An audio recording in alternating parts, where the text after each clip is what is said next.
Okay, a couple of things here before we get going. I think you know that earlier this afternoon, Secretary Austin welcomed His Royal Highness Salman bin Hamad bin Isa Al Khalifa, the Crown Prince of the Kingdom of Bahrain. Welcomed her to the Pentagon.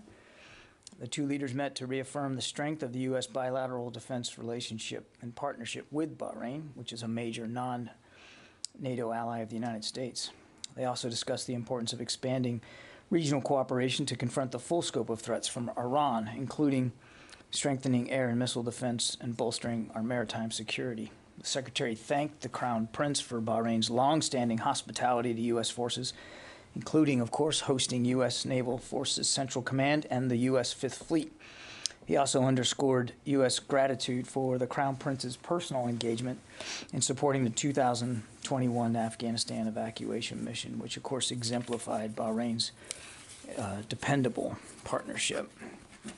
Now, moving on, I often come out here and tell you what we have done, both in terms of exercises and operations. Today, I want to talk a little bit about something that we are not going to do, and I want to explain why.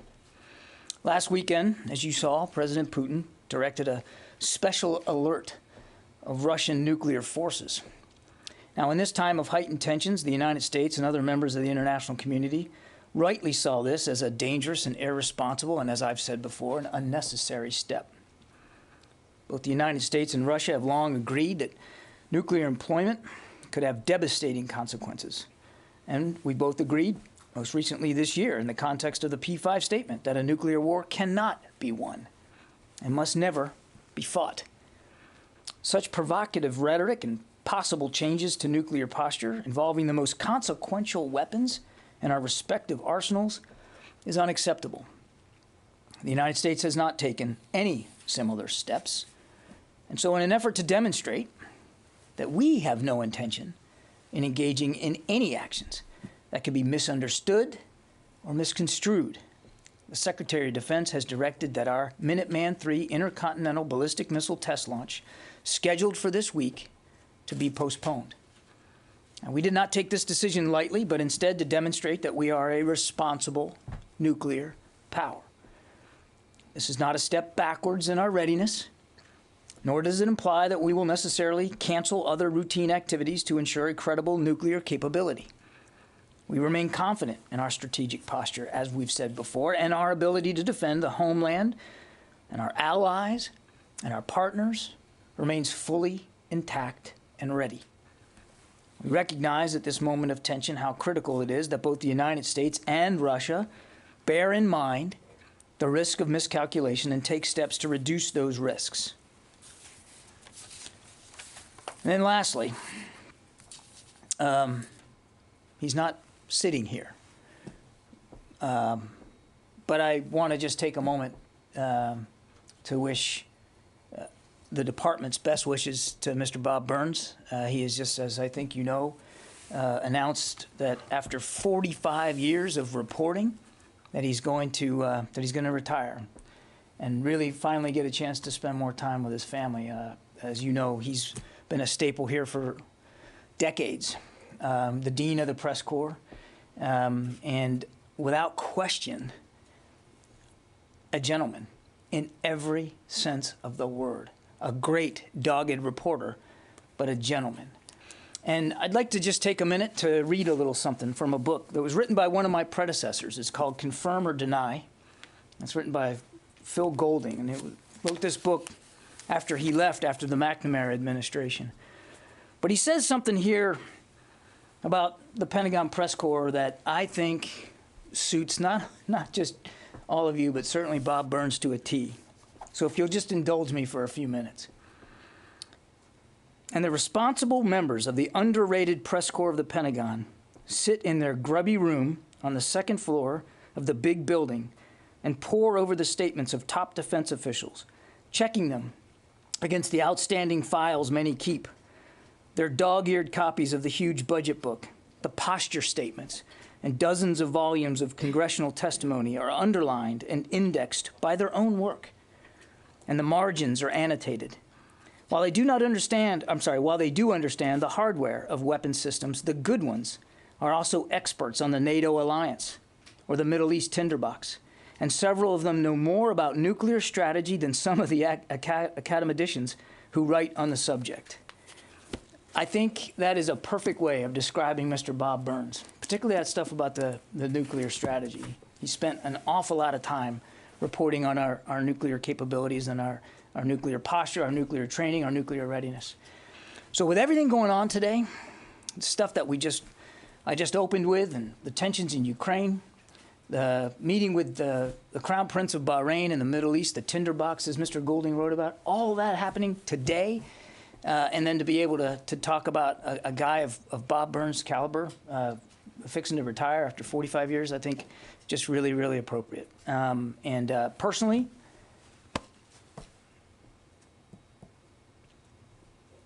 I'm going to miss him. I'm actually really, really going to miss Bob Burns. So with that, we'll take questions. And Bob, I think I got you on the phone.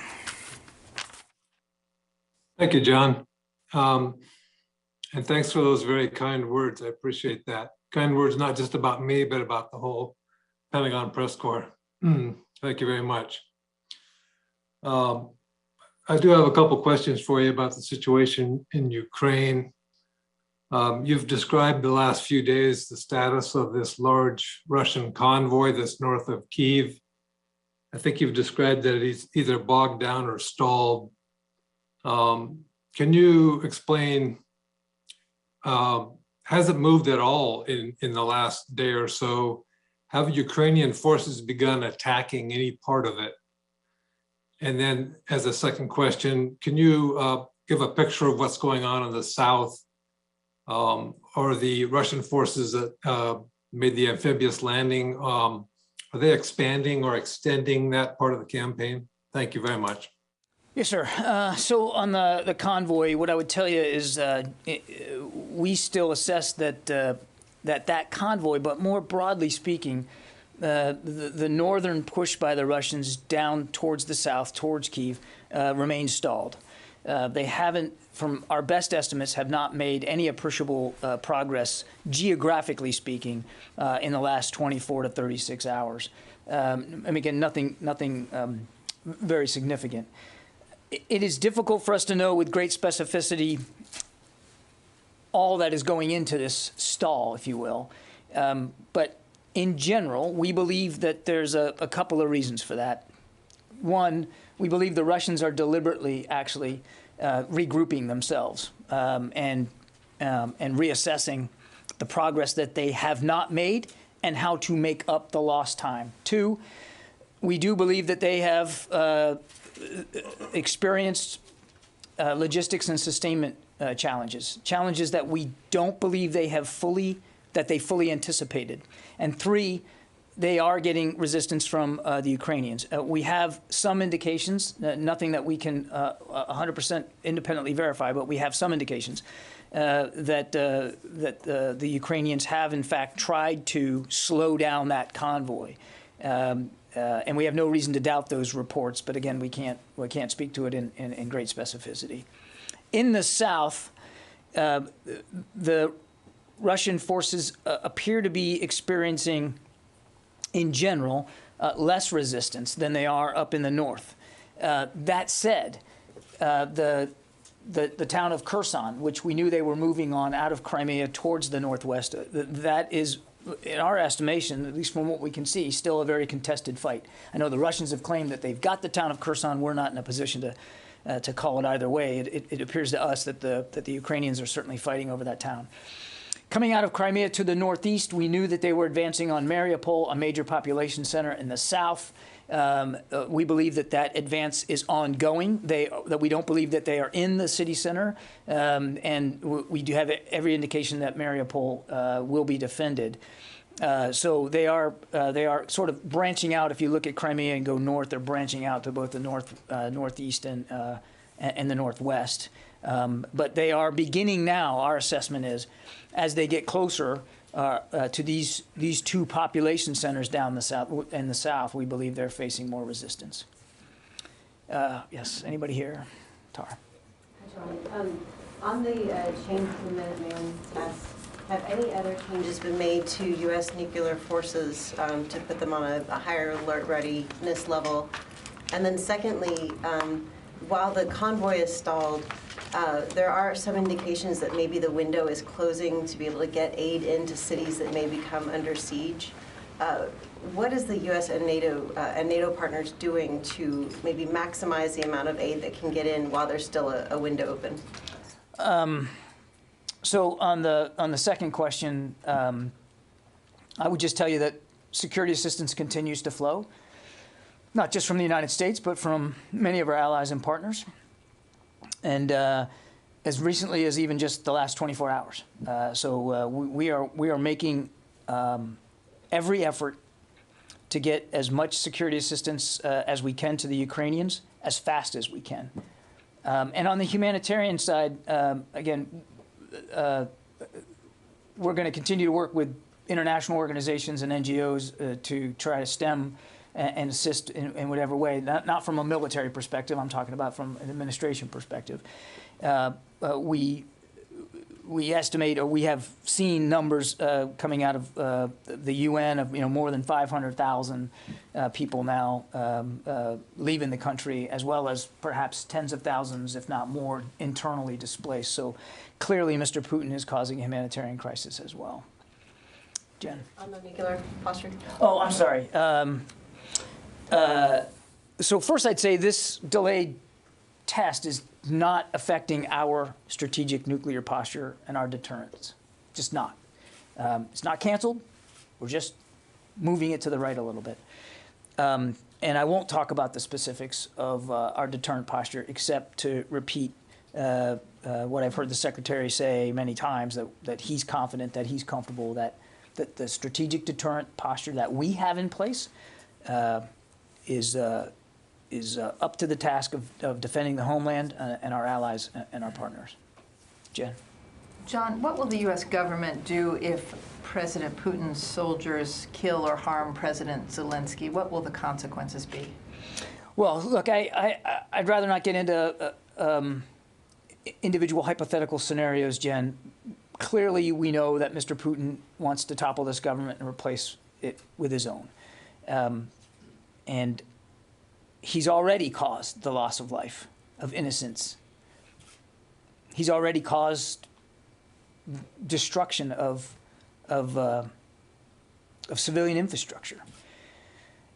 And all that blood is on his hands. And any more blood that's shed is still going to be on Mr. Putin's hands. But I won't speculate about particular outcomes here with respect to individuals. Can you authenticate these videos that are circulating of Russian soldiers who are being held as POWs? Do you have any? We can't. I'm sorry. We've seen the same videos that you have. We have no reason to doubt them, but we can't independently verify them. Court? I'm wondering, we heard a lot about false flags leading up to the invasion. Are you still seeing any indications of false flags? One specifically that's sort of out there today is a local mayor in Luhansk who was allegedly kidnapped and killed. There's some speculation that this might be another attempt at a Russian false flag. I know it's difficult for you to talk about specific cases like that, but have you heard anything on that case? And then also more on the false flags. I haven't heard anything about that particular one. I'm happy to go take a look and see if we have anything on that, but that's the first I've heard of this particular report. We did see false flags. I mean, car bombings and that kind of thing before he launched his invasion, not to mention just the ridiculous, ludicrous claims that they were making in their own state-run media about Ukraine being a threat to their security, and claims of being shelled by Ukrainian forces in the joint operations area to the east. So we did see them run that play on false flags. I'm not aware that there's any such false flag operations ongoing now. That's not to say that they couldn't or wouldn't do it, but he's already tried and failed to create a pretext to go in, so he just decided he's going to go in, and he's done that now. And can I ask one on the ICBM test?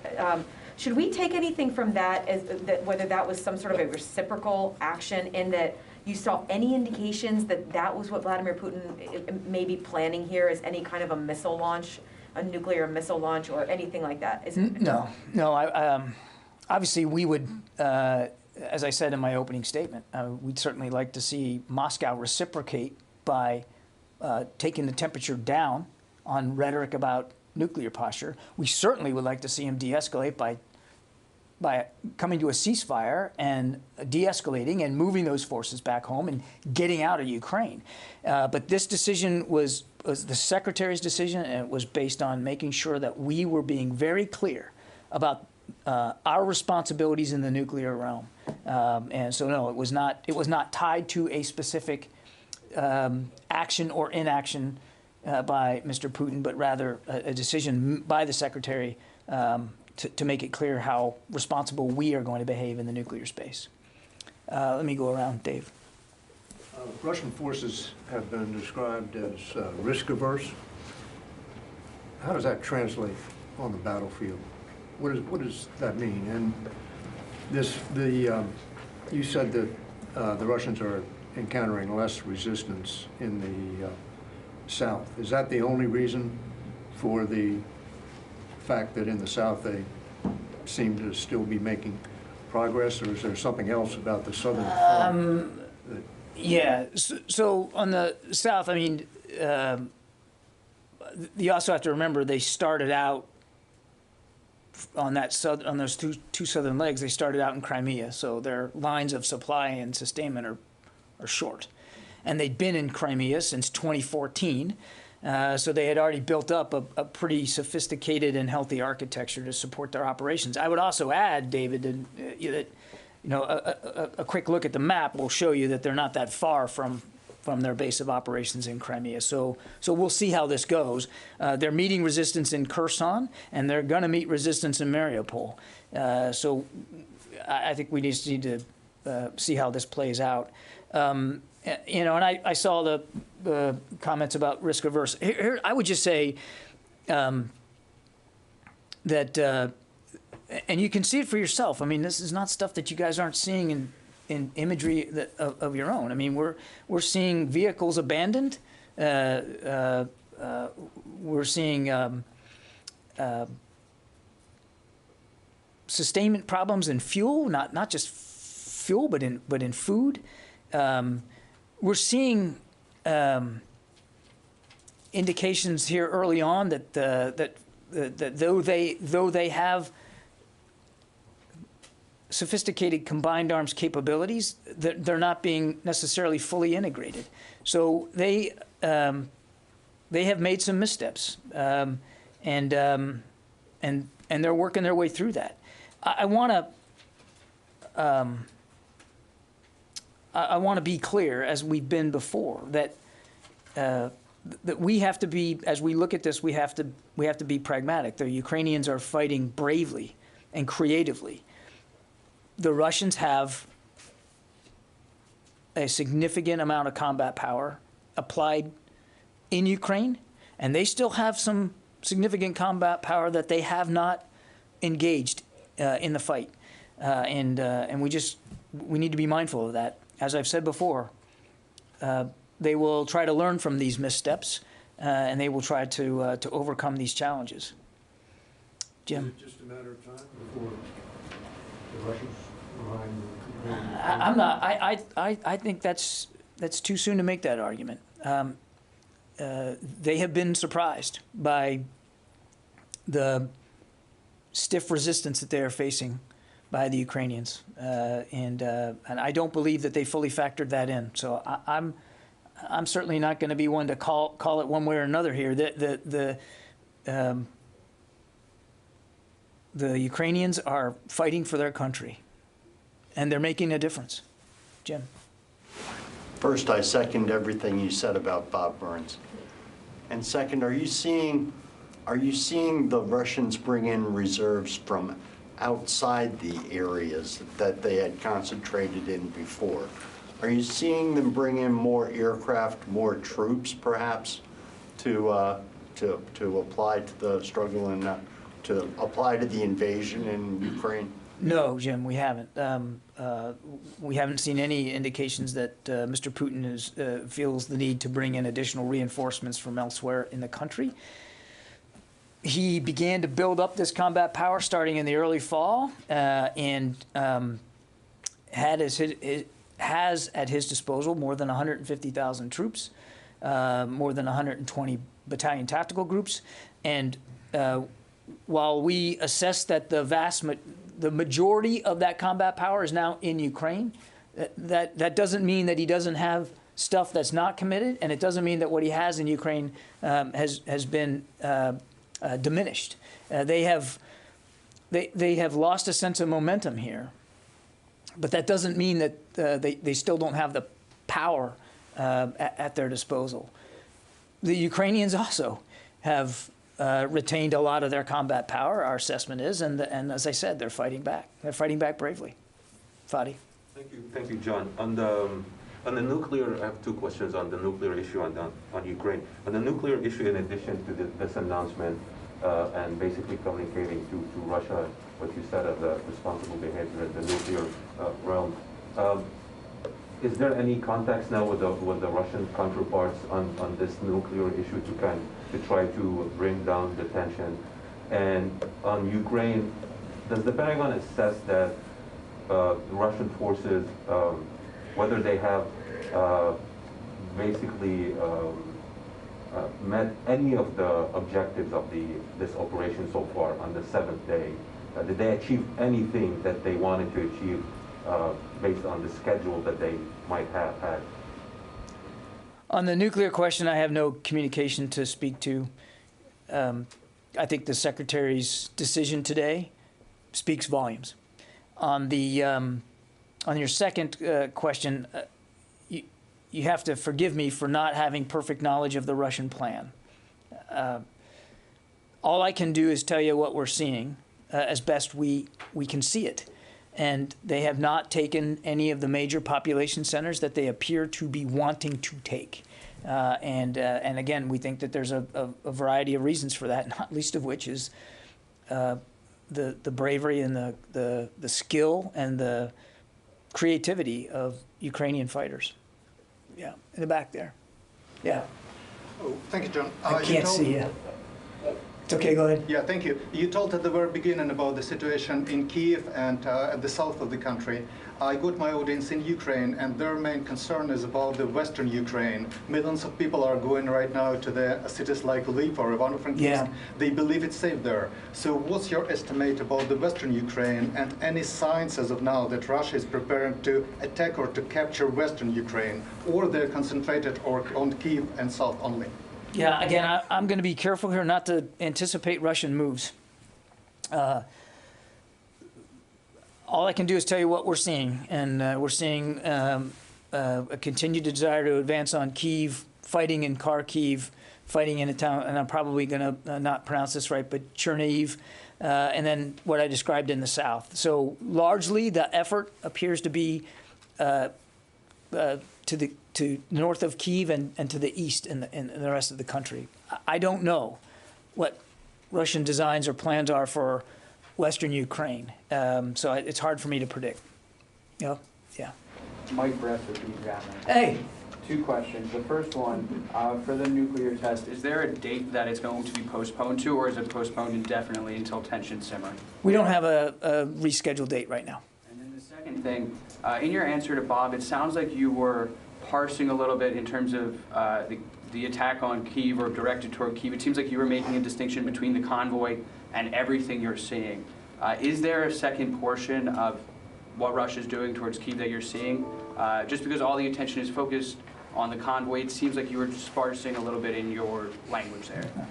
I assure you I never parse. What I was trying to make, the point I was trying to make, and I know there's a lot of interest in this convoy. I'm not clear, we're not clear, that you can segregate the convoy from their advances on Kyiv or what they're trying to do on Kyiv. We don't have perfect visibility into every vehicle that is in this convoy and what their intended destination is or may be. But on the face of it, it appears to be a chance to contribute to the advance on Kyiv, just based on geography. So what I was trying to do, perhaps inelegantly was to broaden this out a little bit, and rather than stay focused on a convoy, try to look at it in perspective here. It's of a piece of what we believe their desire, which is to take Kyiv. Could you speak a little bit more specifically on that larger picture that you're seeing from the north? I'm not sure I can give you much more than I have, I'm afraid, Mike. As I said, we're somewhat limited in our ability to know and understand everything. We still believe it's Mr. Putin's desire to topple the government. In order to do that, he believes he has to take Kyiv. He continues to want to advance on Kyiv. That advance has been stalled. They are working through that, we think, right now. And a big reason why it's stalled is Ukrainian resistance, which continues right up to this hour. In the back there? Oh, hey. Hi. I have two questions for you. One, just you've outlined all these different population centers as being targets of the Russian advance. Yeah. Is there anything that you're seeing to maybe connect the dots between some of those in a potential, partitioning of the country, but between the population centers, efforts to kind of, Sure. to connect those dots, basically. And then the second thing, you mentioned how the Ukrainians are resisting, slowing things down with the convoy, et cetera.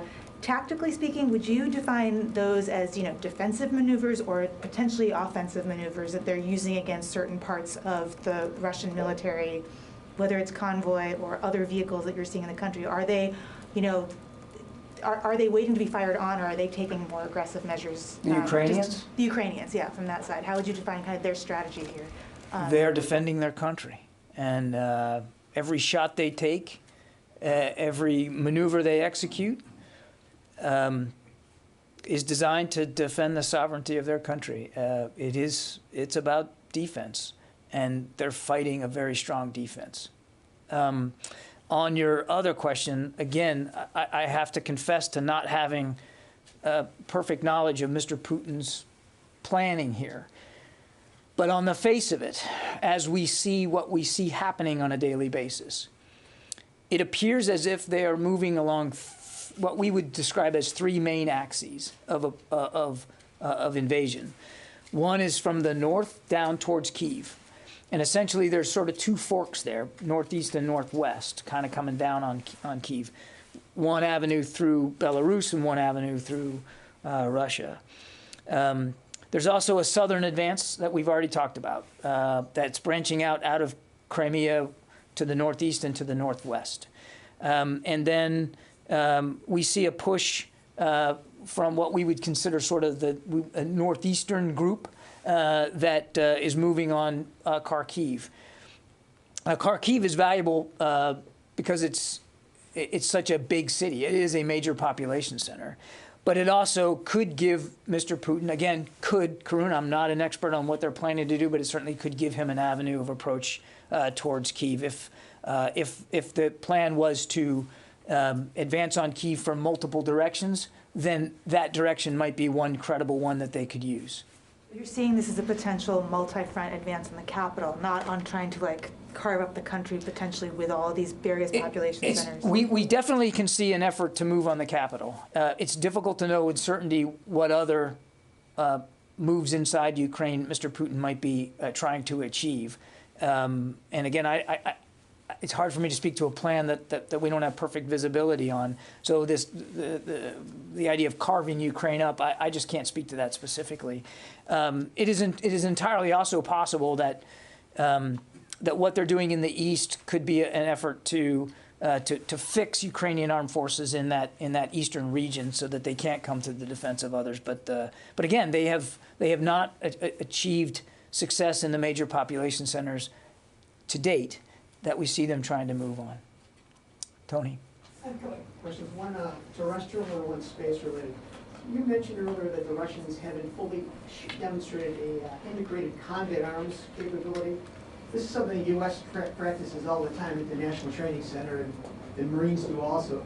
What are you not seeing that would demonstrate a seamless or moderately seamless combined arms capability by the Russians? Yeah, again, I don't want to speak too much specifically on Russian operations, Tony. It's just when you look at when you look at what's happening, I would just say it doesn't appear that ground and air operations seem to be very well connected, based on what we're seeing happening.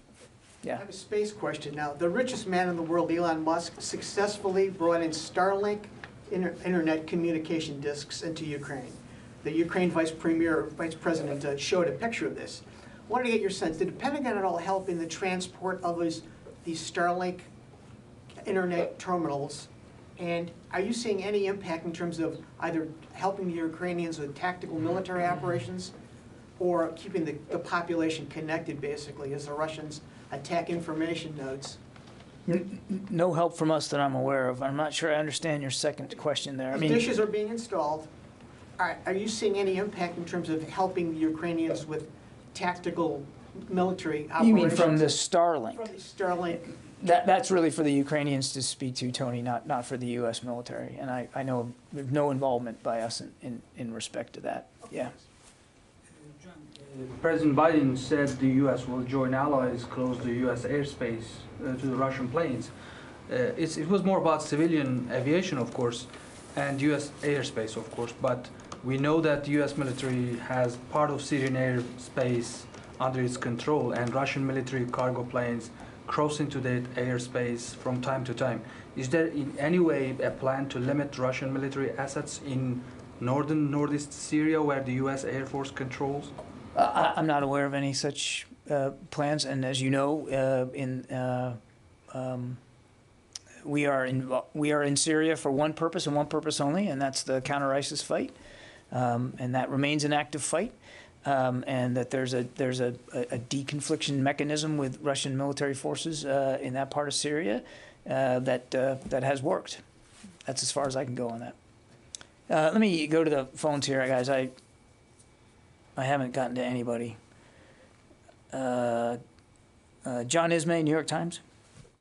Yes, hi. Today at the emergency special session of the United Nations General Assembly, U.S. Ambassador Linda Thomas Greenfield said that cluster munitions and what she called vacuum bombs are banned under the Geneva Conventions. And I'll say here that I assume by vacuum bombs, she meant fuel-air explosives or other forms of thermobaric weapons. So I was hoping you could tell me what the status is of the Pentagon's ongoing internal review on its own cluster munitions policy. And can you say whether the Pentagon believes that cluster munitions and thermobarics are banned under the Geneva Conventions? Thanks. John, I don't have any updates for you on the policy reviews with respect to cluster munitions, and I'm going to have to take your question on the Geneva Conventions. I'm afraid I'm not an expert on that, and rather than spitball it, I'll take the question and we'll get back to you. Abraham Mashi. Hey, John, two questions. Number one, how much coordination is going on between the United States Air Force, NATO, and the Ukrainian Air Force? And second question, is the U.S. Air Force continuing to fly ISR and other aircraft in international airspace over the Black Sea? And if not, why not? Thank you. Abraham, I'm not going to talk about flight profiles. We don't have any aircraft, manned or unmanned, flying in Ukrainian airspace. And the question about specific coordination or communication with the Ukrainian armed forces is better put to NATO. What I would just tell you, our support for the Ukrainian armed forces right now is very largely in the form of security assistance, which continues to flow and gets into their hands. John, can I just follow up on the question from the New York Times? Is the U.S. a signatory to the 2008 cluster bomb munitions treaty? And if not, why not? We aren't, and I don't. Again, we're still going through a policy review on this, so I don't have anything to update you on that. Phil Stewart, where it is? Hey there. Real quick, what message would you have to American citizens, including retired, U.S. military personnel, who may want to go and fight in Ukraine? And also, could you comment on the New York Times report about an apparent Russian request, or Chinese request to Russia that it delay the start of this war until after the Olympics? Thank you. On the second question, Phil, I don't have a comment on these reports that that there was a request by China to wait till after the Olympics. I think that's an excellent question for President Xi and his administration to speak to if they made such a request. We tried hard to prevent the war through diplomatic engagement. There was no need for it to happen. Not to happen on a certain timeline or after a certain Olympic event. It shouldn't have happened at all. There was no reason for it. It was unprovoked. Ukraine was never an aggressor to Russia or anybody else. So the issue of time, I think that's one that Mr. Xi ought to have to answer. And on the other question, I mean, what we would tell Americans who want to help Ukraine is to find ways to donate and contribute to the many nonprofits that are already working to try to get humanitarian assistance into the people in need. The Secretary of State has been nothing but consistent over these many weeks that Ukraine is not a good place for Americans to be right now. Carla Babb.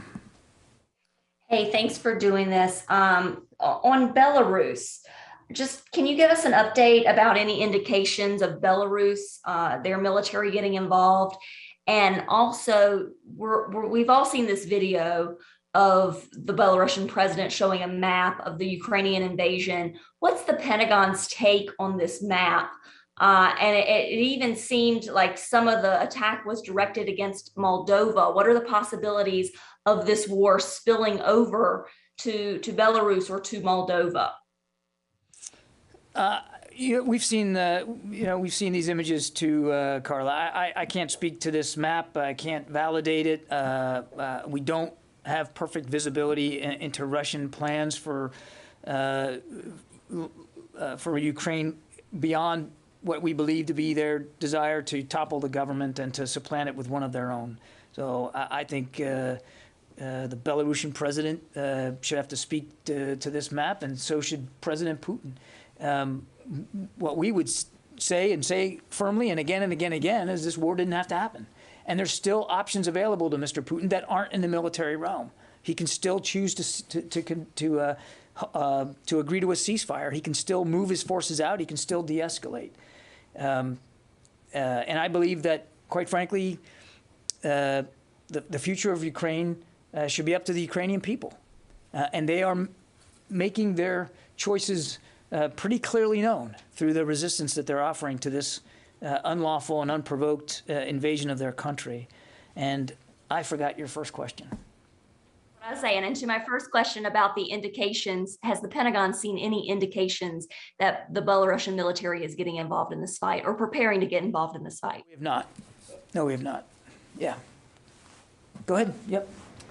Thank you for taking my question. So one question that's direct and then another one that opens the aperture a little wider. The first one is on reports that some people are reporting that the Russians may be preparing thermobaric devices for use within Ukraine. And I'm wondering if you can say anything to that. Have you any indication of that? Have you to substantiate that or anything? No, we cannot. My second one is about the global posture. Now that everything is focused on Ukraine, can you talk about readiness on a more global scale? Has anything changed that in terms of our readiness worldwide as we focus more on Ukraine? In terms of our ability to defend the nation elsewhere, outside of Europe, we remain confident that we can do that. There's been no diminution in American military readiness elsewhere around the world. And I would remind, I know we get very focused on the numbers of troops that we have added to the European theater and that we've moved around inside it, but a sense of perspective is important here. We already had more than 80,000 troops permanently deployed to Europe or on rotational orders. So, just to give you a sense of perspective there, and NATO members themselves have nearly 2 million troops in their combined militaries. So I don't know of any permanent posture changes that are going to come as a result of this in Europe or elsewhere. We're focused on the problem at hand, and the problem at hand is making sure the Ukrainians can continue to defend themselves against an unprovoked invasion, and two, that we are continuing to reassure our NATO allies, and that they know that we take Article 5 very seriously. Okay? Yeah, Mike. Yeah, John, do you have any sense that the Russians are able to, or at least have been attempting to reconstitute any of these units that have been damaged, that have been hit by the Ukrainians? I don't have specifics in terms of their. I've seen all these videos of the Ukrainians dragging away, Soviet or Russian tanks with tractors. Sure, I don't know. I mean, the convoy that everybody's fascinated with could be a part of this effort to replace damaged vehicles and to get their momentum back. But I don't have anything more specific, Mike. Oren? John, I was just wondering, with the closure of U.S. airspace to Russian flights, can you sort of give us a sense of how that would work if a Russian flight attempted to approach U.S. airspace? Is that NORAD's role to intercept? Is there coordination with the Canadians, or how does that play out? Without getting into specific hypotheticals, NORAD is perfectly postured. This is the mandate for NORAD to protect our homeland, North American homeland and airspace, and they're ready to do their contribution to the president's order. I think I just need to leave it at that. Janie. Thank you, Bernie. Thank you very much. I have two questions, Russia, China, and South Korea. First question, China and Russia have a strategic cooperative relationship. Do you know that? And these two countries have completed joint military exercises recently. How would you assessing the China still expressing support for Russia?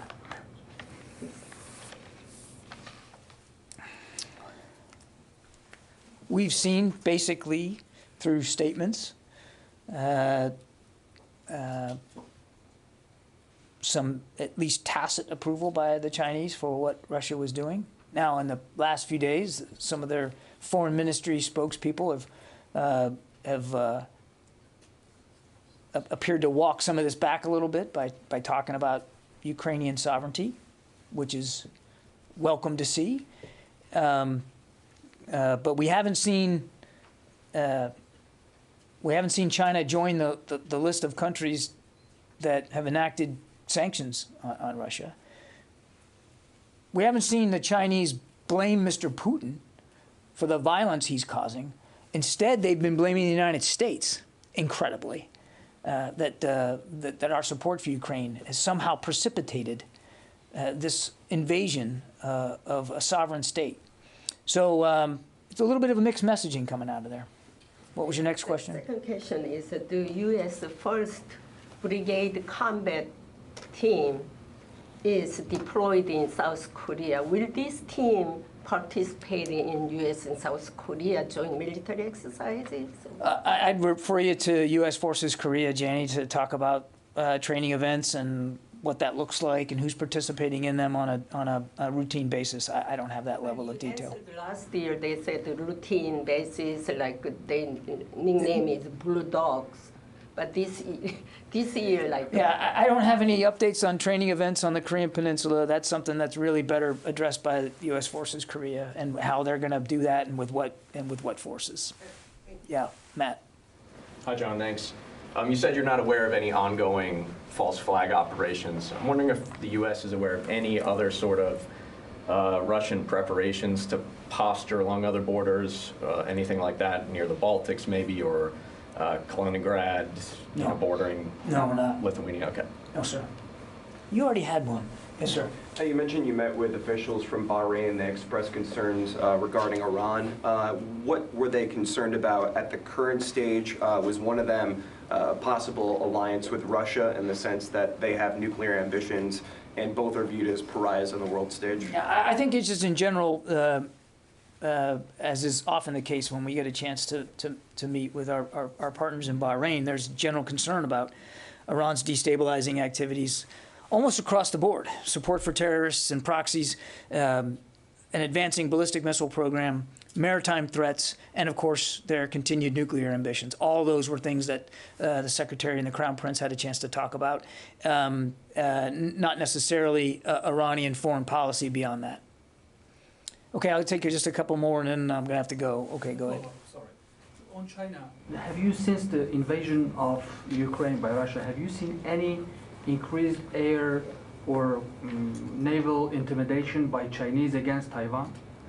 I have nothing more operationally to talk to today in terms of Taiwan specifically, I would just say that nothing's changed about our belief in the One China policy and in the freedom of navigation through the Taiwan Strait. I just leave it at that.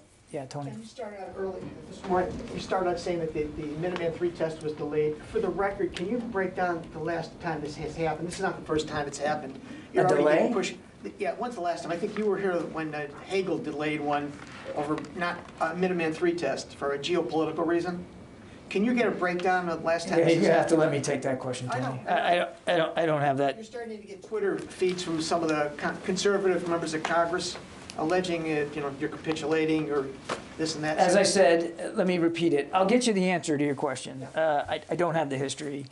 This is not a diminution in our readiness whatsoever. Doesn't change our strategic posture. This was a test, and we do several a year. They're planned 3 to 5 years in advance. It's not going to change our strategic deterrent posture one bit.